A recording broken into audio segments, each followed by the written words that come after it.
हाँ, good morning बाबू। Class 7 ध्यान दो। आज हम लोग चैप्टर नंबर 15 जो है our changing earth external forces. पिछले क्लास में यानी कि जो चैप्टर नंबर 14 था वहाँ पर हम लोगों ने अर्थ में जो बदलाव आते हैं, अर्थ में किस प्रकार के हमारी जो भौगोलिक जो बदलाव दिखाई देते हैं उसके जो इंटरनल फोर्सेस के बारे में पढ़ा था, जहाँ पर तुम लोगों ने वोल्केनो और अर्थक्वेक यानी कि ज्वालामुखी और भूकंप का अध्ययन किए थे आप लोग, है ना। हम लोगों ने किया था। और यहाँ पर हम लोग वैसे फैक्टर्स पर चर्चा करेंगे जो एक्सटर्नली कहीं ना कहीं हमारे अर्थ को परिवर्तित करने में हमारा मदद करता है। तो आप यहाँ देख सकते हैं नॉलेज बिल्डर में ऑलरेडी दिए हुए भी है तुम्हारा कि जैसे कि तुम्हारा विंड है, हवा है, ग्लेशियर है, रिवर है, सी वेव्स है और वाटर है। ये कुछ ऐसे फोर्सेस हैं हमारे जो एक्सटर्नली कुछ ऐसा मतलब इफ़ेक्ट करता है। मतलब इसको एक्सटर्नल फोर्स यानी कि बाह्य बल के तौर पर हम लोग इसको देखते हैं और ये बहुत हद तक बड़े और मेजर बदलाव हमारे लाने का प्रयास करता है।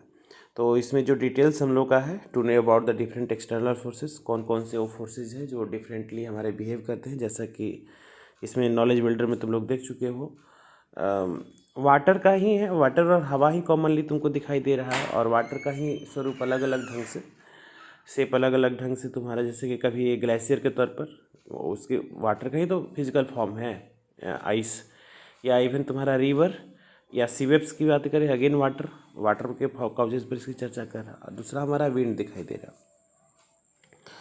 इसके बाद में to became aware about the work of the rivers, winds, glacier and ocean waves. और इसमें ये भी हद तक बताने का प्रयास किया जाएगा कि ये किस प्रकार से जो हमारे नदियाँ, हवाएं, ग्लेशियर यानी कि जहाँ बर्फ़ का जो एक टैब होता है और जो ओशियन वेव्स हमारे हैं, कैसे हमारे लिए वो बेनिफिशियल हैं और कैसे ये हमारे लिए हार्मफुल भी हैं। ठीक है, to become aware about the, उसके प्रति जागरूक करना, उसके बारे में तुम्हें समझ विकसित करना इस चैप्टर का हमारा उद्देश्य है। Next, to know about the different landforms created by the above mention agents, है ना। इसमें ये भी बताने का प्रयास किया जा रहा है कि to know about the different landforms. Landforms मतलब यहाँ पर स्थलाकृति होता है। अब ये कैसे फॉर्म होता है, उसके लिए आपको थोड़ा सा ये सब चीज़ों को स्टडी करना होगा। है यहाँ देखो, ये सब स्थलाकृति लैंडफॉर्म्स ही तो हमारे हैं, है ना। कैसे, अब नदी मान लो कि आगे की तरफ में बढ़ रही है, थोड़ा सा यहाँ पर इसका ब्रश की रिक्वायरमेंट होगी। ये नदी जो है ये तो सीधे भी हाँ, ये नदी जो है ये तो सीधे भी बह सकती थी, इस लाइन से भी बह सकती थी, लेकिन जब नदी इस जिगजैग कंडीशंस में आगे की तरफ बढ़ती है तो एक नए प्रकार के हमारे स्थलाकृतियों के हमारे फॉर्मेशन हो जाती है ना। इसमें तुम और भी देखोगे, मेंढर वगैरह तो देख ही चुके हो। इसमें ये गॉर्ज वगैरह जो हमारा वैलीज फॉर्म होता है, देख सकते हो यहाँ पर, है ना। बारिश आने के बाद में, बारिश के पहले क्या कंडीशंस हमारी होती है और ये किस प्रकार से हमारे लिप्सेस का फॉर्मेशन हमारा होता है।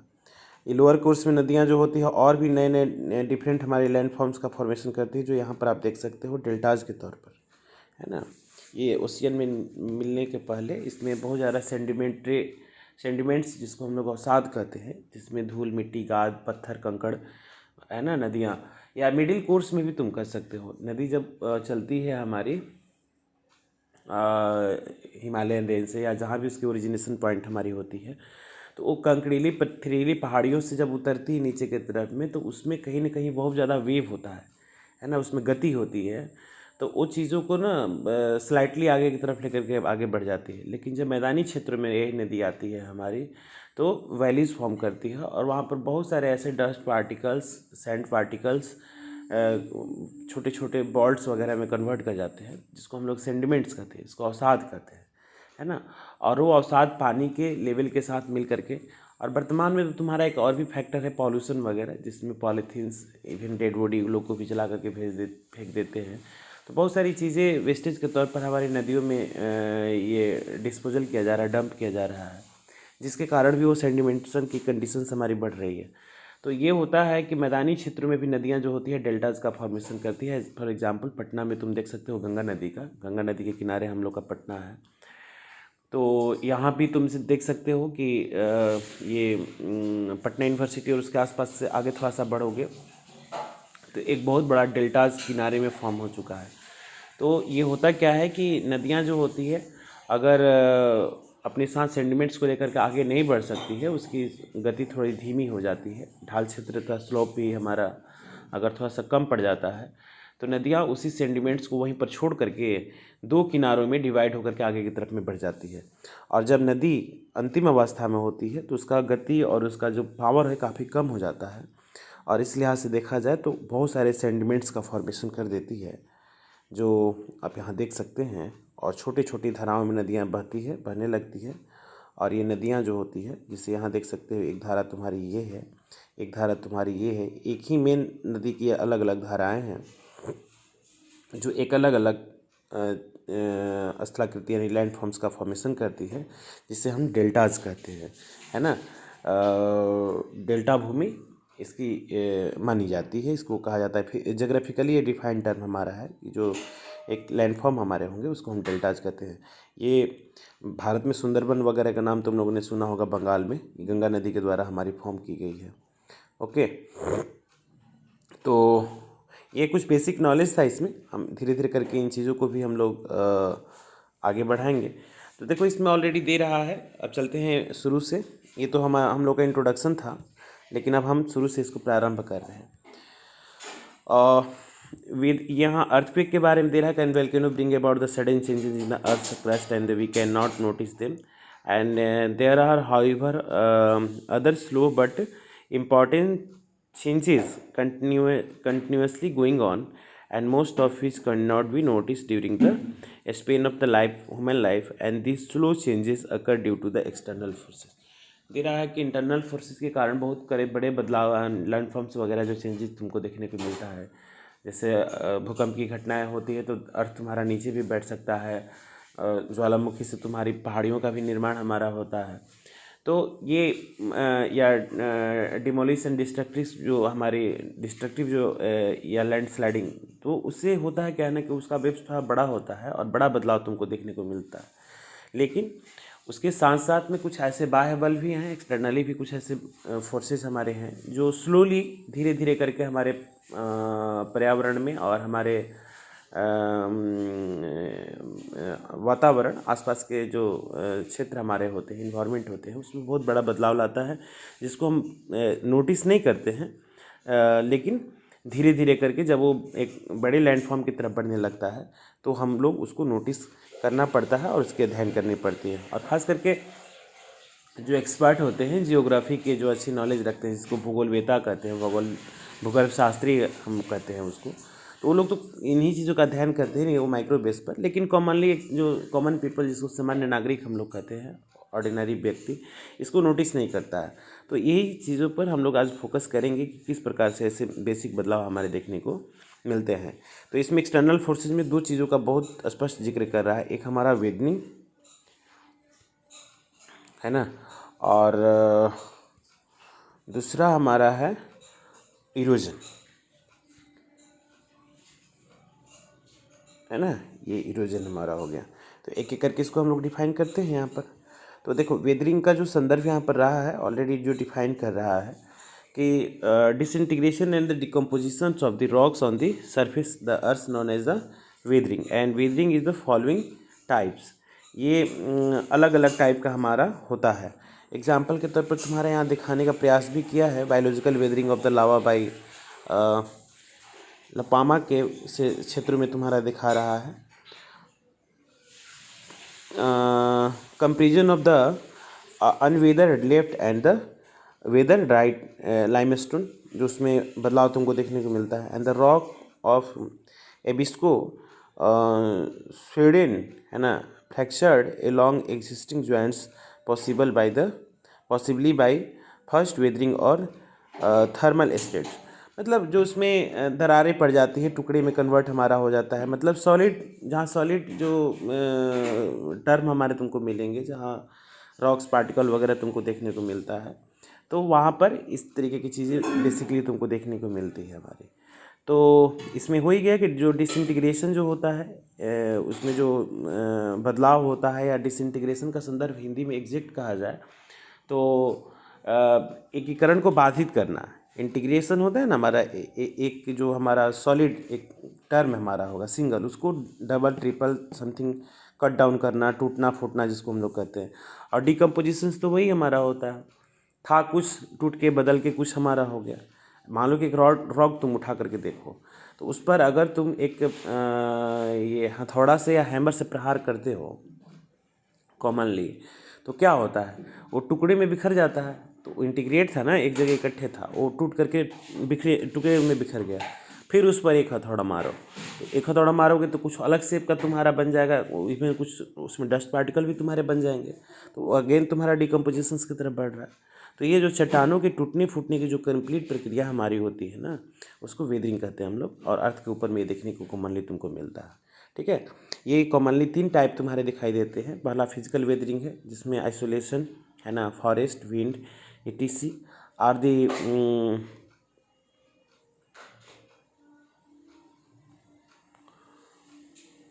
हाँ, agent of the physical weathering which disintegrate rocks into blocks and granules। ये हमारे होते हैं, जिसमें आइसोलेशन का ये संदर्भ यहाँ पर फॉरेस्ट, विंड, etc के बारे में जो दिखा रहा है। तुम लोगों ने सुना होगा वाइल्ड स्टोन के बारे में, जंगली पत्थर के बारे में। तो जंगली पत्थर एक लंबे समय तक तुम देखोगे कि अगर उसको कोई नोटिस नहीं करा, कहीं से पड़ा हुआ है, तो उस पर बाह्य बल यानी कि जो सूरज की रोशनी होगी, सनलाइट होगा, हवा होगा, उस पर डस्ट पार्टिकल जमेंगे, या इवन जो तुम्हारा ड्यू फैक्टर है या कोल्ड फैक्टर है, उसका असर पड़ता है तुम्हारा उस पर।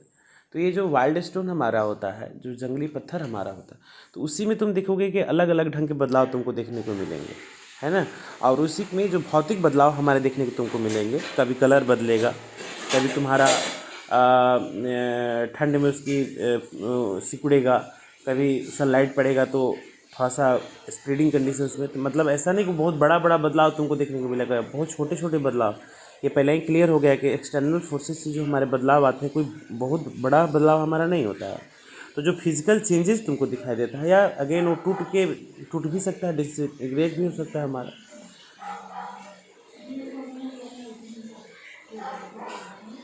है ना।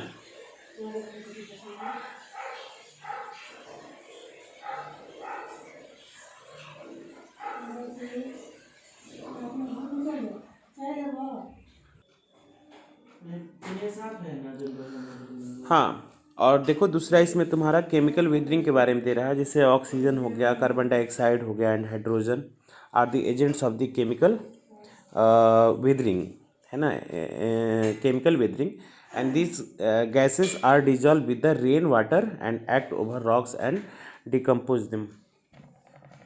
अब ये देखो फिजिकल थोड़ा सा बेसिकली देखा जाए तो उसमें काफ़ी स्लोली हमारा चेंजेस होता है, लेकिन केमिकल प्रॉपर्टी के बारे में यदि तुम लोग साइंस में अच्छे से पढ़ते होगे, केमिस्ट्री वगैरह के बारे में, तो कुछ ऐसे केमिकल फैक्टर्स भी हमारे होते हैं, जिसमें ऑक्सीजन हो गया, कार्बन डाइऑक्साइड हो गया, और हाइड्रोजन होता है।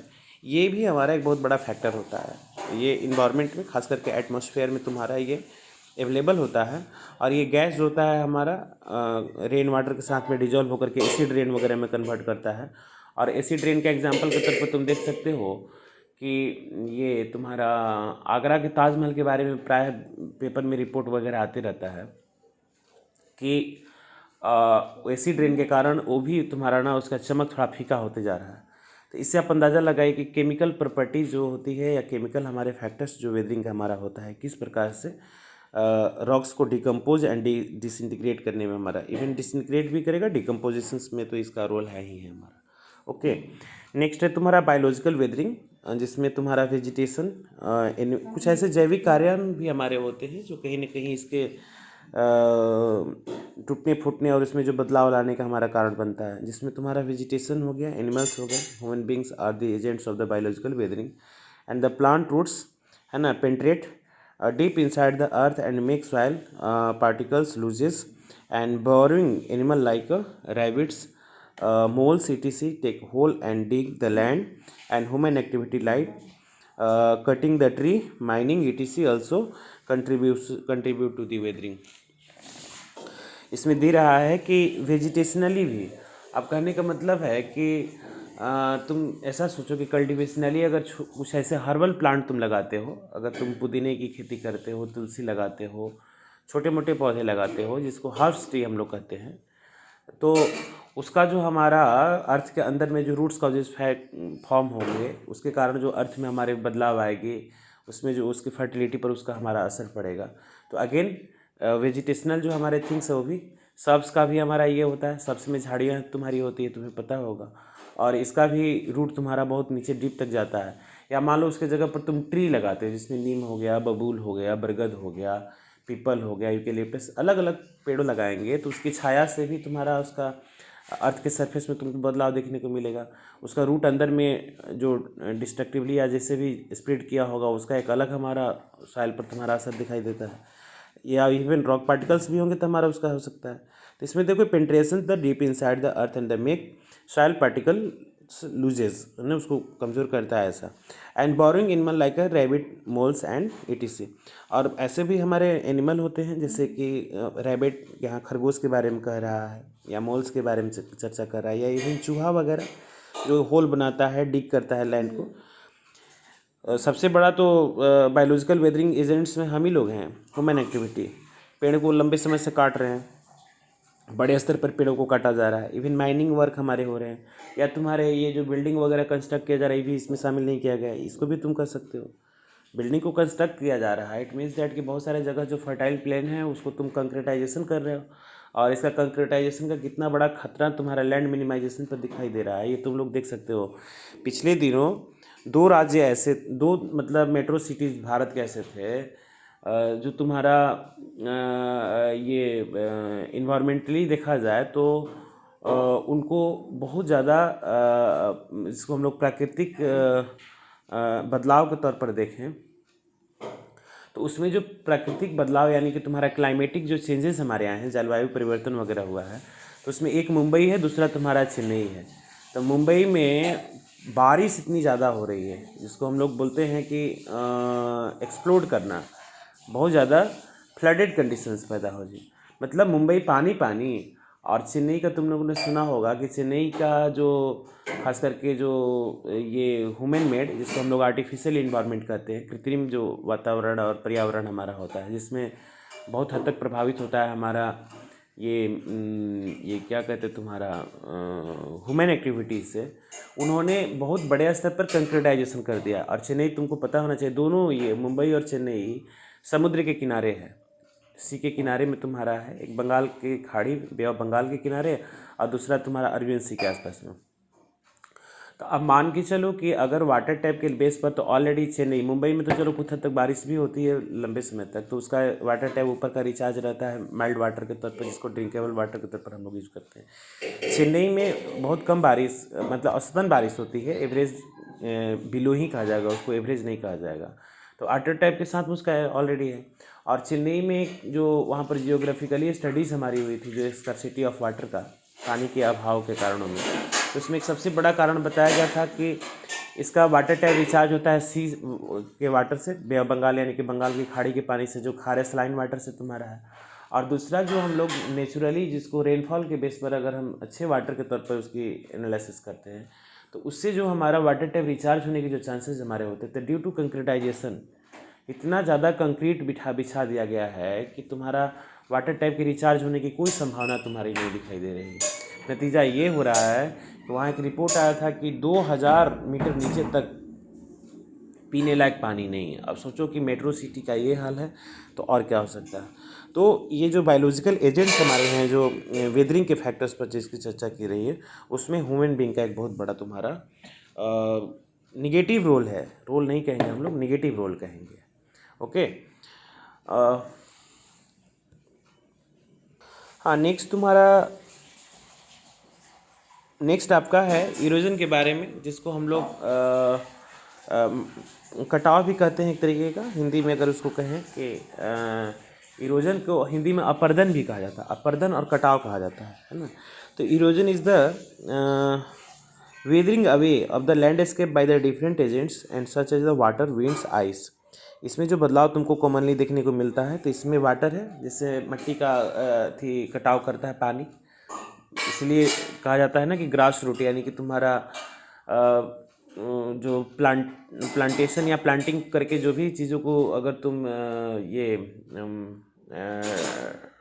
ट्रांसप्लांट भी किया हो या ग्रास रूट से भी तुम लोग देख सकते हो कि जैसे भी अगर हमारा रूट फॉर्म होता है अर्थ के अंदर में, तो ये मिट्टी के कटाव यानी कि जो सॉइल इरोजन हमारा तो उसको रोकता है। तो इसके एजेंट्स हमारे होते हैं वाटर, इससे भी कट सकता है।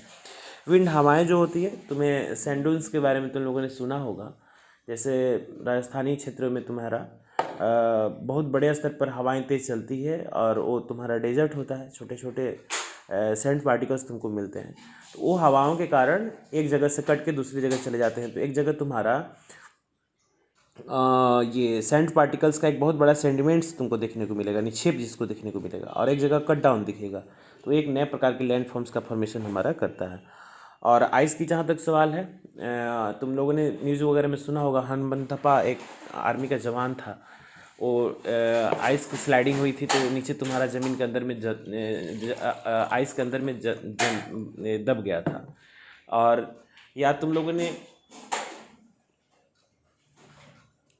न्यूज़ वगैरह में सुना भी होगा कि आइस की स्लाइडिंग हमारी, जैसे लैंड स्लाइडिंग होता है वैसे आइस भी तुम्हारा ना टूट करके नीचे की तरफ बिखर जाता है। और हिमालयन रेंजेस में ही तुम्हारा अलग अलग पीक, जिसको हम लोग कहते हैं चोटी, और जो पहाड़ों में जो बदलाव तुमको कॉमनली देखने को मिलेगा, तो ये आइस डिकम्पोजिशन एंड स्लाइडिंग्स के बेस पर तुम देख सकते हैं। So the eroded materials is carried away of the transported by the running water. ये या नदी जो होती है, नदी के पानी से, या तुम्हारा रनिंग वाटर। अब पहाड़ी क्षेत्र में बारिश होगी तो स्वाभाविक है कि अगर लगातार एक लंबे समय तक पर्टिकुलर क्षेत्रों में अगर जम के बारिश होने रही है, हेवी रेनफॉल हो रहा है हमारा, तो वहाँ पर तुम कॉमनली देख सकते हो कि वो स्लाइडिंग की घटनाएं हमारी हो सकती है, और ये नीचे की तरफ पड़ता है। हवाओं के माध्यम से भी तुम देख सकते हो, सी वेव्स के भी माध्यम से, and deposited at the different places. This process of erosion and depositions created different landforms of the surface of the earth. ये अर्थ के सरफेस पर एक बहुत बड़े बदलाव की तरफ में दिखाई देता है, जिसको हम लोग इरोजन बोलते हैं। नेक्स्ट पेज में आते हैं हम लोग 122 में।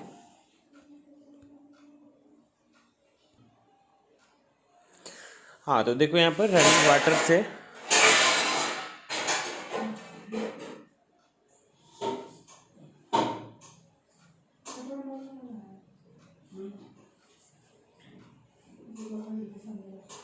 रनिंग वाटर्स कैसे तुम्हारा इरोजन के लिए रिस्पॉन्सिबल हमारा होता है। तो इसमें दे रहा है कि form sources of the month of a river course में बी डिवाइडेड इनटू 3 सेक्शंस। आमतौर पर नदियाँ जो होती है, जब तुम्हारी ओरिजिनेट पॉइंट यानी कि जिसको हम लोग उद्गम स्थल कहते हैं, ओरिजिनेशन से जब तुम आगे की तरफ बढ़ती है, तो इसको 3 पार्ट में डिवाइड करके जो ज्योग्राफी के नॉलेज रखने वाले लोग होते हैं, भूगर्भ शास्त्री होते हैं, इसका अध्ययन करते हैं। पहला हमारा होता है अपर कोर्स, है ना, दूसरा मिडिल कोर्स, और तीसरा हमारा लोअर कोर्स होता है। तो अपर कोर्स में तुम्हारा where the main work is that of the durations of the erosion. दूसरा है the middle course, in that courses river mainly transports and the eroded materials, they are depositions also to some extent. And तीसरा जो हमारा होता है in this courses depositions is the chief work of a river. यानी कि जो नदियाँ उद्गम स्थल से जब आगे की तरफ बढ़ती है, तो प्राय तुम देखोगे कि नदियों का जो ओरिजिनेशन पॉइंट यानी कि तुम्हारा उद्गम स्थल होता है, ये प्राय ग्लेशियर वगैरह ही होता है। कुछ नीचे प्लेट्यू रीजन्स में तुम जाओगे तो वहाँ देखोगे कि वर्षा का जल भी तुम्हारा उसकी नदियों का तुम्हारा वाटर सोर्स माना जाता है। तो जहाँ नदियों का वाटर सोर्स जो हमारा है, पानी का स्रोत हमारा अगर रेनफॉल है, तो वहाँ तुम बहुत बड़ा बदलाव तुम नहीं देख सकते हो। और वो नदियाँ तुम्हारी पेरियल जिसको हम लोग कहते हैं, सदा नीरा का मतलब हमेशा पानी से जो भरा रहे, वैसा नहीं होता है। और दूसरा तुम मैदानी क्षेत्रों की नदियों के बारे में देखोगे, खास करके हिमालयन क्षेत्र से निकलने वाली नदियाँ, जिसमें गंगा हो गई, यमुना हो गई, ब्रह्मपुत्रा हो गई, या इवन तुम्हारा ये सब जितनी भी बिहार में भी तुम नदियाँ देखते हो, कोसी, कमला बलान, गंडक, बूढ़ी गंडक, जो भी नदियाँ देख रहे हो, ये सब तुम्हारा कहीं ना कहीं इसका ओरिजिनेशन पॉइंट तुम्हारा ग्लेशियर और उसके आसपास के क्षेत्र में तुमको देखने को मिलता है। तो ग्लेशियर रीजन्स में जब ये पहाड़ी क्षेत्रों से नदियाँ आगे की तरफ बढ़ती है तो इनका वेव जो होता है ना, ये तरंग और इनकी जो गति होती है बहुत बड़ा होता है ना। तो जो ये तेज़ गति से नीचे की तरफ बढ़ती है तो वहाँ बहुत सारा डिस्ट्रक्टिव कॉजेस फॉर्म होते हैं हमारे, जिसको हम लोग ये गॉर्ज भी बोलते हैं। ये पहाड़ों को काटते हुए आगे की तरफ बढ़ती है। अगर इसका डिटेल्स वीडियो तुम देखना चाहते हो तो ये गॉर्ज ऑफ गंगाज मारो तो तुमको मिल जाएगा वहाँ पर। तो वो क्या होता है कि पहाड़ी क्षेत्रों में नदियाँ पहाड़ों को न काट करके एक बहुत बड़ा खाड़ी टाइप का फॉर्म कर देती है ना। उसको जियोग्राफिकली हमारा गॉर्ज कहा जाता है। तो वहाँ बहुत सारे ऐसे इरोजन हमारे होते हैं। इवन जब वो नदी ये मैदानी क्षेत्र में नीचे की तरफ में आती है तो वहाँ भी तुम देखोगे कि बहुत बड़े बदलाव तुमको देखने को मिलेंगे। एग्जाम्पल के तौर पे यहाँ तुम देख भी सकते हो कहीं ना कहीं, है ना। ये यूसेप भीसेप की घाटी टाइप का हमारी फॉर्मेशन हमारी होती है ऐसा। तो ये वहाँ पर पहाड़ी क्षेत्र से निकलने के बाद में मैदानी क्षेत्र तक की बात मैंने किया। मिडिल कोर्स में जहाँ तक सवाल है, इसमें दे ऑलरेडी कह भी रहा कि in that courses are river mainly transport the eroded materials. Eroded का मतलब यहाँ हो गया कि जो भी कटाव हुआ, कोई भी तुम्हारा उसमें इरोजन तुमको दिखाई दिया, उसको मेनली वो तुम्हारा ट्रांसपोर्ट करती है। मैदानी क्षेत्र में तुम देखोगे कि समतल होता है ज़मीन का। जैसे गंगा के बारे में ही पॉइंट ध्यान दिमाग में रख के आगे की तरफ बढ़ो तो हरिद्वार के बाद में, है ना, गंगा जो है मैदानी क्षेत्र में प्रवेश करती है। हरिद्वार में ही, ऋषिकेश हरिद्वार जिसको कहा जाता है, तो वहाँ से मैदानी क्षेत्र में एक समतल भूमि पर बढ़ती है। वहाँ स्लोप वगैरह बहुत ये कम देखने को मिलेगा, या कहीं ढलान कम ज़्यादा मिलेगा ऐसा करके। और वो कहीं ना कहीं बराबर इसलिए भी हो जाता है कि जो इरोडेड हमारे मटेरियल्स होते हैं उसको ट्रांसपोर्ट करके नदी आगे की तरफ बढ़ती है। और जब मास लेवल पर हमारा वो इकट्ठा हो जाता है इरोडेड मटेरियल्स, सेंडिमेंट्स इसको हम लोग कहते हैं, अवसाद कहते हैं, तो उसको आगे लेकर के बढ़ पाने की स्थिति में नहीं होती है। तो ये नदियों की गति धीरे धीरे हमारी सीमित होने लगती है और ये कहीं ना कहीं इसका डिपोजिशंस भी हमारा होने लगता है ना, टू सम एक्सटेंट। कहीं कहीं तुमको इसको देखने को मिलेगा कि डिपोजिशंस करते हुए निकल जाएगी इरोडेड मटेरियल्स का, और वही डेल्टाज वगैरह हमारे फॉर्म हो जाते हैं। इसको निक्षेप कहते हैं हम लोग हिंदी में। नेक्स्ट है थर्ड वन, लोअर कोर्स में।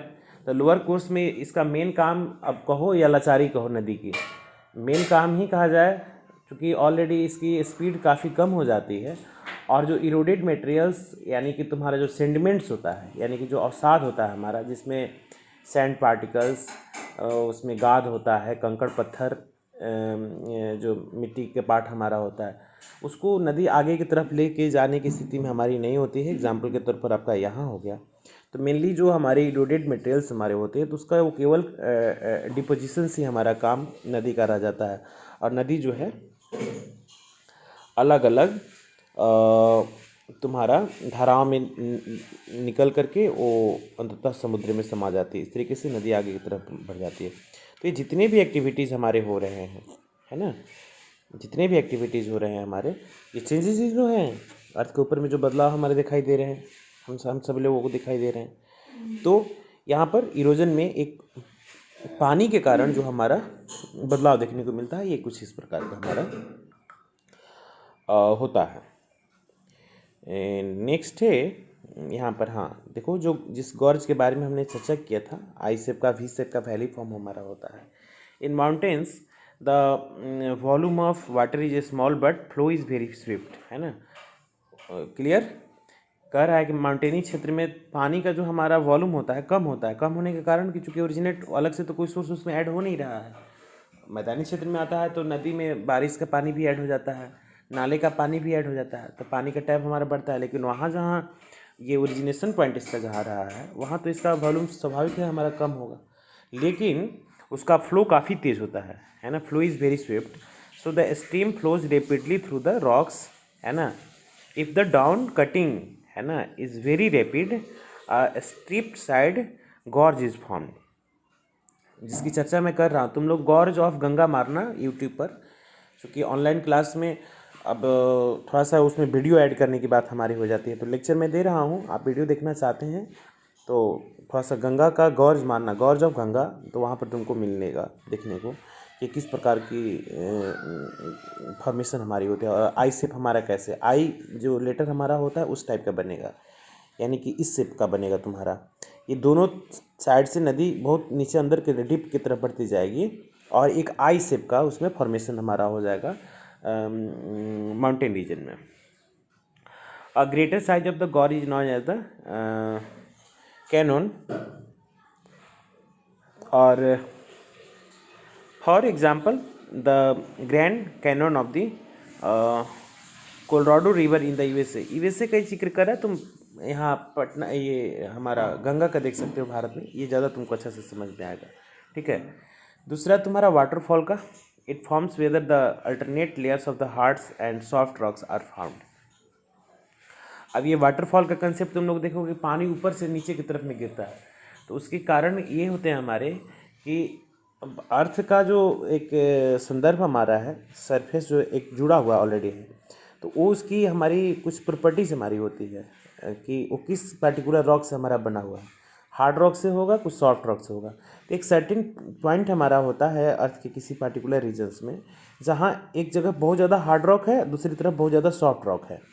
तो हार्ड रॉक पर जो पानी का इरोजन फैक्टर हमारा होगा वो बहुत ज़्यादा प्रभावित नहीं करेगा, लेकिन सॉफ्ट रॉक को ना पूरा के पूरे तरीके से कट डाउन करके नीचे की तरफ, तो एक वहाँ खाड़ी की तरह स्थिति पैदा हो जाती है ना, एक खाई पैदा हो जाती है, यानी कि तुम्हारा जो ये हार्ड रॉक पार्टिकल वाला रीजन्स तुम्हारा कहीं ना कहीं तुम्हारा 100 मीटर, 150 मीटर, 200 मीटर ऊपर चला जाता है, और सॉफ्ट रॉक कटते कटते नीचे की तरफ में 200 मीटर तक चला जाता है। तो वहाँ पर एक ऐसी सिचुएशन पैदा हो जाती है, जियोग्राफिकली हमारा एक ऐसे फॉर्मेशन हो जाती है जहाँ से पानी ऊपर से नीचे की तरफ में हमारा गिरता हुआ दिखाई देगा, जिसको हम लोग वाटरफॉल कहते हैं। वाटरफॉल का मतलब हमारा होता है झरना, है ना। जैसे कि घर में हम लोग शावर यूज़ करते हैं ना, जो स्नान करने के टाइम में, तो वो शावर जब हम लोग यूज़ करते हैं तो देखते हो ना, वो ऊपर में रहता है, तुम्हारी जो बॉडी है उसके 4 फीट 5 फुट ऊपर रहेगा, और पानी तुम्हारा हवा में डायरेक्ट गिरेगा वहाँ से। तो वहाँ पे स्टेनलेस स्टील जो तुम्हारा हो गया, एक तरीके के हार्ड हो गया, चीज़ें पानी को इकट्ठे कर रहा है, और उसको तुम्हारा झरना में कन्वर्ट करके तुम्हारे बॉडी पे नीचे की तरफ में, या अगर तुम वहाँ से हट जाओ तो सीधे नीचे की तरफ में गिरेगा, तो ऐसा। तो इसी तरीके से वाटरफॉल का फॉर्मेशन हमारा होता है। And the swirling action of the water cuts away the underlying soft rocks more easily than the harder rocks, यानी हार्डर रॉक को नहीं काट पाता है और सॉफ्ट रॉक को काफ़ी इजली काट देता है, और उसके बीच में गैपिंग पैदा हो जाता है हमारा, लेंगे अब काफ़ी ऊपर और नीचे का संबंध हमारा हो जाता है। दस steam start the flow here and waterfalls form. इस तरीके से हमारा वाटरफॉल का फॉर्मेशन होता है। नियाग्रा जलप्रपात जो है हमारा दुनिया का सबसे फेमस हमारे वाटरफॉल में गिनती होती है, जो अमेरिकन कंट्री में ही तुम्हारा उपलब्ध है। तो इसमें एक हाइपोथेसिस के बारे में चर्चा किया है कि hypothetical stream bed following title valleys and the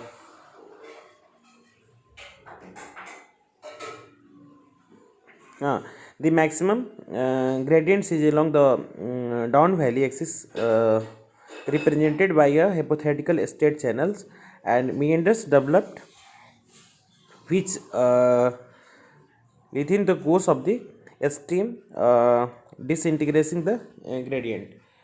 ये नदियाँ जैसे मैंने जिक्र तुम्हारा किया भी था, ये मिडिल कोर्स में कुछ इस प्रकार की चीज़ों का फॉर्मेशन हमारी करती है।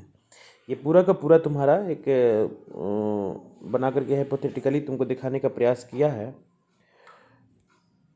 कि मिडिल कोर्स में किस प्रकार का फॉर्मेशन। मैंने तुमको बताया कि अगर हमारा ये कंपोजिशंस डिपोजिशंस हमारा अगर कम होगा तो नदी सीधे भी बह सकती है ना। थोड़ा हार्ड होगा तो उन नदियों में थोड़ा थोड़ा बदलाव तुमको देखने को मिलेगा कुछ इस प्रकार का। अगर बहुत ज़्यादा हेवी डिपोजिशंस है तो ये बहुत बड़े स्तर पर तुम्हारा देखने को मिलता है।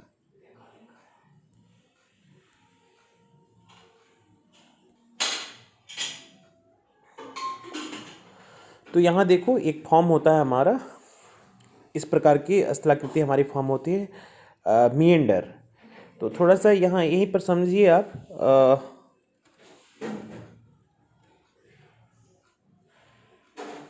हाँ, अब जैसे मान लो कि ये अगर नदी है, ये इस रास्ते आगे बढ़ रही है, ये नदी आगे की तरफ में बढ़ रही है, तो यहाँ पर इरोडेड मटेरियल्स काफ़ी अगर हेवी हो गया और मैदानी क्षेत्रों में अगर समतल भूमि क्षेत्र मिला यानी कि प्लेन तुम्हारा एरिया मिला, तो वहाँ जो इरोडेड मटेरियल्स का जो ये तुम्हारा अगर मात्रा ज़्यादा है, सिल्ट की, गाद की मात्रा, धूल पार्टिकल, रॉक पार्टिकल, छोटे छोटे टुकड़े की अगर मात्रा ज़्यादा होती है, पत्थर के टुकड़े की, उसको आगे की तरफ अगर नहीं ले जा पाती है, तो ये क्या होता है कि अगर पानी फोर्सली आगे की तरफ में बढ़ता है, धीरे धीरे स्लो होने लगता है, तो सारा डिपोजिशन यानी कि निक्षेप यहाँ पर जमा होने लगता है, इस कोने पर तुम्हारा जमा होने लगता है। तो ये जब जमा होने लगता है तो नदी को स्वाभाविक रंग रूप से देखा जाए तो इसका रास्ता तो यही है ना, यहाँ पर देखो तुम, इसका रास्ता ये है,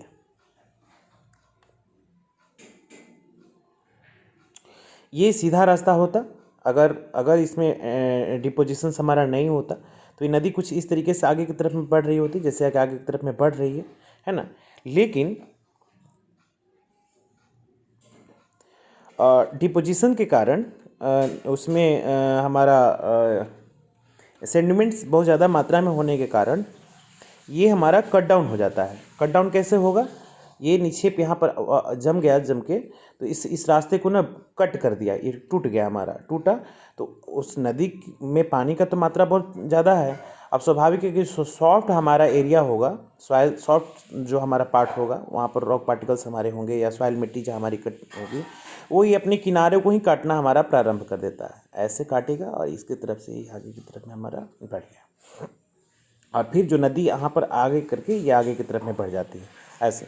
तो अब अंदाज़ा लगाओ कि नदी ऐसे बह रही है, सीधे की तरफ बढ़ रही है, बह रही है, तो नदियों के आसपास तो तुम्हारी सिटीज़ वगैरह जो आज के वर्तमान में पटना, तो पटना एक बार में सिटी थोड़ी ना बना होगा, पहले तो गांव होगा छोटा सा, धीरे धीरे करके लोग यहाँ रहने लगे, और नदियों के किनारे सभ्यता विकसित पहले ऑलरेडी होती रही है। सिंधु घाटी के नाम ले लो या तुम्हारी मेसोपोटामिया या मिस्र की सभ्यता वगैरह के बारे में, क्योंकि फर्टाइल प्लेन वाटर वगैरह पहले उपलब्ध होना ये मिनिमम शर्त हमारा हुआ करता था। तो ये नदी जब धारा उसकी घूमती है, इस तरफ बढ़ती है, तो ये कहीं ना कहीं फ्लडी रीजन्स में तुम्हारा शामिल हो सकता है। यहाँ लोग रहते होंगे, ये सब घर बार उजड़ गया होगा यहाँ का पूरा, और ये फिर से अगेन, तो ये कॉमन इसका रास्ता हमारा बन गया। तो इस प्रकार की जो लैंडफॉर्म्स हमारे होते हैं, इसको हम लोग जो ज्योग्राफी की नॉलेज रखने वाले लोग होते हैं, इसका डिफिनीसन इसको दिया गया है मिएंडर, मिडिल कोर्स में ये हमारा फॉर्म करता है। Means when the rivers enters the plain, it twists and turns forming large bends known as the meanders। जो एक बहुत बड़ा घुमाव तुमको दिखाई देता है, उसको meanders के नाम से हम लोग जानते हैं। and the name of the derived from the river meander of Asia Minor, which is its lower course run through the twisting course। ये हमारा एग्जाम्पल के तौर पर तुमको, तो ये क्लास ये एग्ज़ाम में आपका आ सकता है कि what do you mean by this term meander। अब देखो एक है तुम्हारा दूसरा लैंडफॉर्म हमारा तैयार होगा, उसको हम लोग बोलते हैं ऑक्सबो लैक।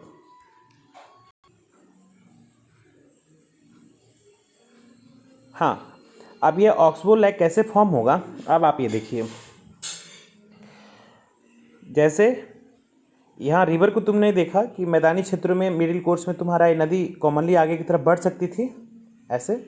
पहले तो परंपरागत हमारा सीधा रास्ता ही रहा होगा, या मान के चलो कि अगर सीधा रास्ता नहीं होगा तो ये पुराना ही रास्ता नदी का अगर हम मान लें कि नदी इसी तरफ से बढ़ी होगी, आगे की तरफ में गई होगी ऐसे कॉमनली हमारा, फिर ये नदी का रास्ता हमारा बना होगा। लेकिन तो मिडिल कोर्स में देख सकते हो कि बहुत सारे ऐसे फैक्टर होते हैं जहाँ पर कुछ मैन मेड एक्टिविटीज़, जिसको हम लोग बोलते हैं, हम लोग का मानव निर्मित क्रियाकलाप हमारे होते हैं, या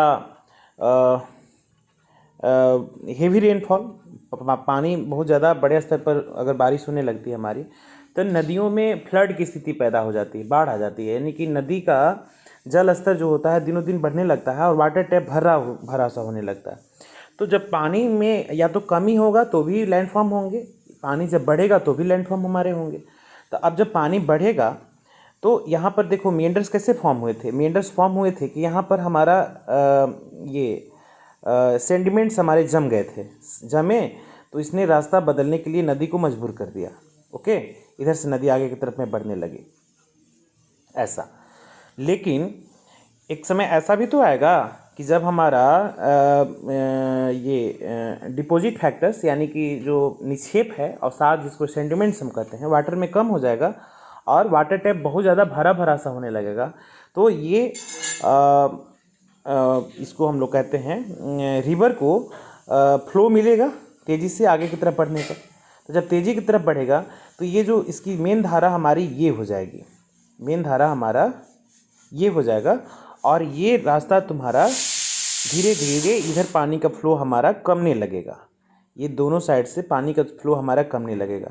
तो क्या होगा कि अब यहाँ मिडिल कोर्स में जो हमारा सेंडिमेंट्स यानी कि निक्षेप है, निक्षेप है जो यहाँ जम करके रास्ता को बदलने के लिए मजबूर किया था, वो निक्षेप अब यहाँ जमने लगा, धीरे धीरे करके धीरे धीरे यहाँ जमने लगा। तो जब यहाँ जमने लगा तो ये जो पार्ट है तुम्हारा ना पूरी तरीके से कट डाउन हो गया हमारा, यानी कि यहाँ पर अब वाटर जा नहीं रहा है। समझ रहे हैं बातों को? ये पानी का रास्ता यहाँ पर धीरे धीरे ब्लॉक हो गया। यहाँ पर समझो कि तुम्हारा सैंड का पार्टिकल एक बड़ा सा तुम्हारा डेल्टाज वगैरह टाइप का फॉर्म हो गया, छोटा सा ऐसे, है ना, ये बंद हो गया हमारा रास्ता।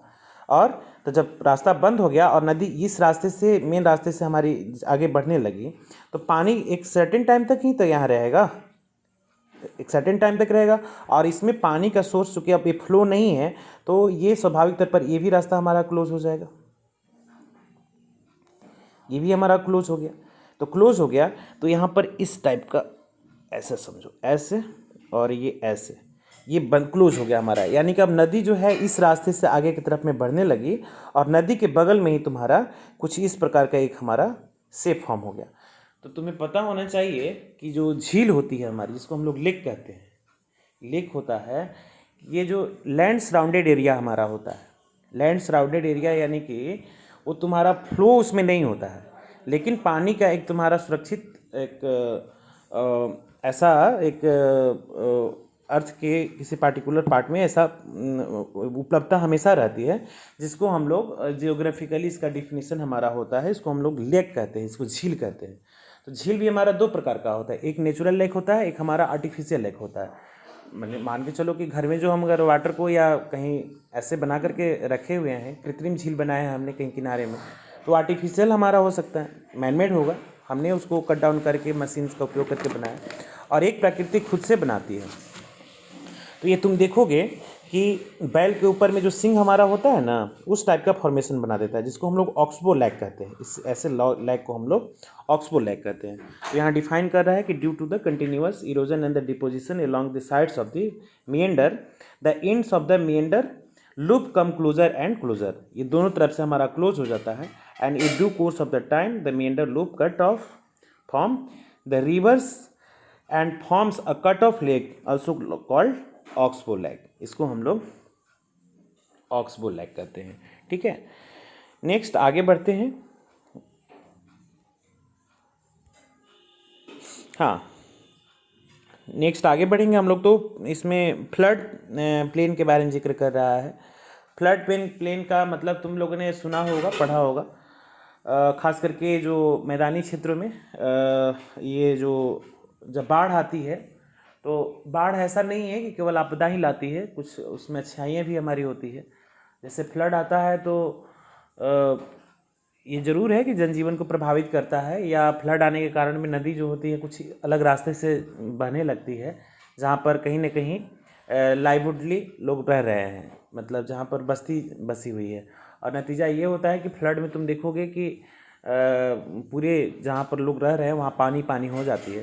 तो उसको कहीं किसी भी स्तर से बेनिफिशियल तो नहीं माना जाएगा, लेकिन फ्लड में तुम्हारा ये ऐसा भी हमारा होता है कि फ्लड में बहुत सारे ऐसे फर्टाइल, जिसको हम लोग न्यू फर्टाइल प्लेन कहते हैं, जिसमें अलुवियल सॉइल में तुम लोगों ने पढ़ा होगा ये बांगर मिट्टी और खादर मिट्टी है ना। तो बांगर सॉइल जो होता है हमारा पुरानी जलोढ़ मिट्टी को कहा जाता है, और खादर मिट्टी जो हमारी होती है, जिसको हम लोग न्यू एल्यूवियल सॉइल कहते हैं, है ना, यानी कि नई जलोढ़ मिट्टी कहते हैं, इसको खादर कहते हैं। तो ये खादर जो होती है काफ़ी उपजाऊ होती है। अगर मान लो कि रबी फसलों का उत्पादन करने के लिए या खरीफ फसलों का या इवन हॉर्टिकल्चर में फल सब्जियों का उत्पादन करने के लिए अगर आप प्लांटेशन करते हो या ट्रांसप्लांटेशन करते हो किसी चीज़ों का, तो तुम्हें कहीं ना कहीं फर्टिलिटी को मेंटेन करने के लिए फर्टिलाइजर्स का उपयोग करना पड़ता है। लेकिन जो नई खादर मिट्टी होती है ना, एक बहुत ही उपजाऊ लेयर हमारा होता है, और जितना रिक्वायरमेंट कल्टीवेशन के लिए हमारा होता है औसतन तुम्हारा 1 से 2 मीटर का, उतना लेयर तुम्हारा एक जमा करके चला जाता है। तो ये जो फ्लड में जो बस्ती तबाह हो गई, बर्बाद हो गई, वहाँ तुम देखोगे कि एक नई फर्टाइल प्लेन का एक तुम्हारा लेयर जम जाता है, जिसको हम लोग खादर मिट्टी कहते हैं, नई जलोढ़ मिट्टी कहते हैं। ये जो काफ़ी उपजाऊ होती है, यानी कि उसके आसपास के क्षेत्रों में फ्लड में जो लोग बच जाते हैं वो नए जगह पर अपना ठिकाना ऊँचे जगह पर बना लेते हैं, और एक नई जो हमारी मिट्टी का फॉर्मेशन हमारा होता है वो आने वाले लंबे समय तक लोगों के जीवन यापन यानी कि कल्टीवेशनल वर्क करना, फसल सब्जियों का उत्पादन करने के लिए काफ़ी उपयुक्त हमारा माना जाता है।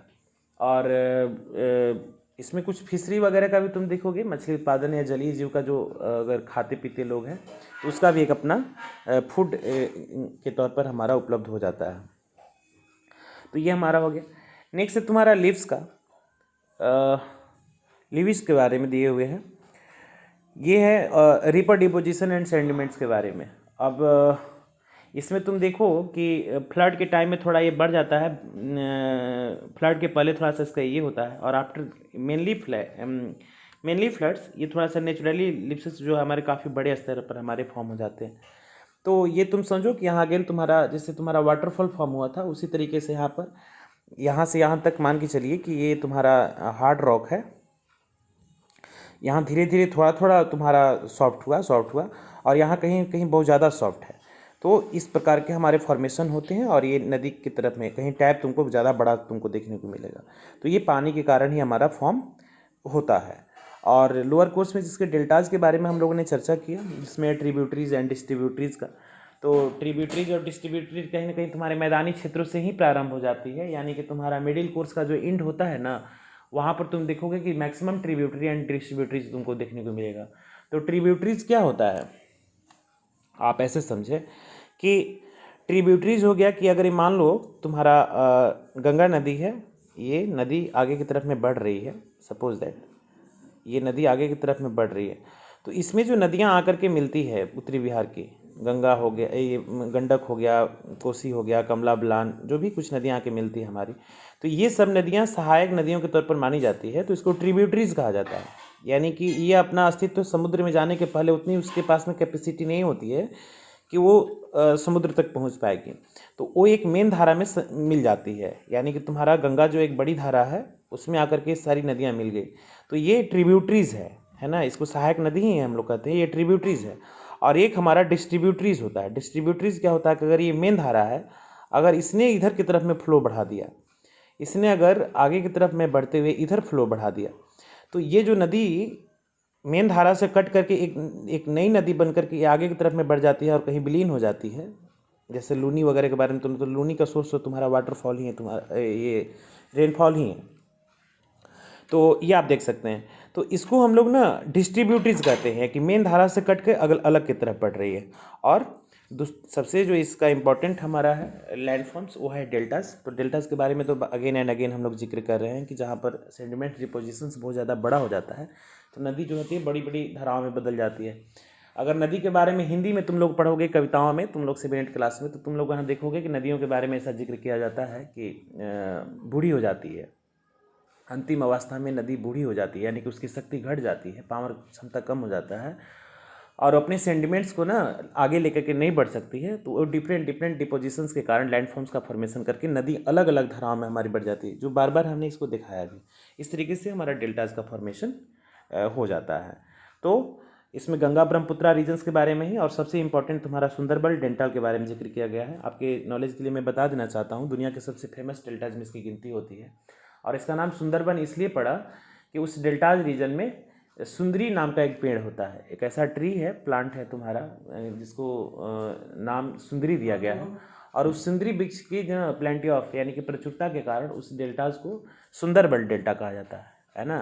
और एक ऐसा नया भी जोग्राफिकल सर्च आया है कि उस क्षेत्र में तुम्हारा पेट्रोलियम उत्पादों की बहुत ज़्यादा उपलब्धता है। भविष्य में अगर वहाँ पर अगर हम लोग स्टॉक ये सोर्स के तौर पर देखते हैं कि कैसे वो हमारा संभावित संसाधन के तौर पर इसकी गिनती होती है। तो अगर भविष्य में अगर हमारे पास में माइनिंग और जो ड्रिलिंग करके पेट्रोलियम को निकालने की क्षमता विकसित हो जाएगी, तो ऐसा बताया जा रहा है कि सुंदरबन डेल्टा में जो पेट्रोलियम उत्पाद छुपे हुए हैं, ये हमारे देश यानी भारत के, है ना, अगले आने वाले 50 सालों तक, है ना, तुम्हारी ऊर्जा जरूरतों को पूरा कर सकता है। जो आज हम कहीं ना कहीं गल्फ़ कंट्री, जिसको हम लोग खाड़ी कंट्री कहते हैं, चाहे सूडान हो, अडान हो, है ना, ये अडन हो गया, सऊदीयाज वगैरह क्षेत्र, इराक, ईरान, है ना, कुवैत वगैरह का क्षेत्र जहाँ पर बहुत ज़्यादा पेट्रोलियम है, उस पर कहीं ना कहीं पूरा वर्ल्ड ही डिपेंडेड है। तो हम अपने देश के संसाधनों को विकसित करके आने वाले समय में देश की ज़रूरतों को पूरा, है ना, कर सकते हैं। तो इस तरीके से आज के इस क्लास में ऑलरेडी ये 50-51 मिनट का हो गया है, तो मैं नदी तक ही सीमित रख रहा हूँ। इसके और भी सोर्स हमारे हैं, जिसमें सी वेव्स, है ना, समुद्र भी देखते हो लगातार गरजते तरकते रहता है तुम्हारा, है ना। अगले पेज में तुम देख सकते हो 124 में किस प्रकार का तुम्हारा फॉर्मेशन करता है समुद्र, है ना। तो उसकी जिक्र हम लोग करेंगे और फिर इस पर आइस पर भी चर्चा करेंगे। इसके बाद में तुम्हारा हवाओं से तुम्हारा सैंड ड्यून्स वगैरह का फॉर्मेशन होता है, उसकी भी हम लोग जिक्र करेंगे, जो अगले क्लास में हम लोग इसका करने का प्रयास करेंगे। चूँकि वीडियो ऑलरेडी बड़ा हो जाएगा, 1 घंटा का क्लास ही हम लोग का रहता है। तो आप इसको देखिए, समझिए, और यदि कहीं असुविधा होती है देने के नाश के नहीं क्वेश्चन बाबू। ओके।